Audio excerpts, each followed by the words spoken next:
అమ్మా. నమస్తే. ప్రస్తుతం తెలంగాణలో రేవంత్ రెడ్డి పరిపాలన విధానం మీకు ఎలా అనిపిస్తుంది? ఇక మాకు పెద్దవాళ్లకు 400 చేస్తా అన్నారు కదమ్మా పింఛను. 4000. 4000 చేస్తా అన్నారు కదా, చేయలేదు కదా ఇంతవరకు.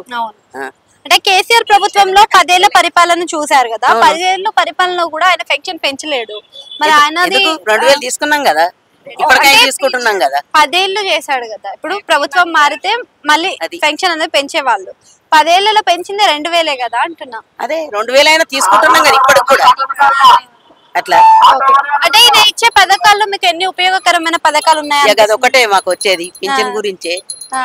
ఇంకా మాకు ఏం కావాలి? బస్సుగా నేను ఏడిపోతానని ఎక్కువ పోనే ఇంట్లోనే ఉంటాను. కానీ ఉచిత బస్సు వల్ల ఉపయోగం ఉందంటారా లేదంటారా?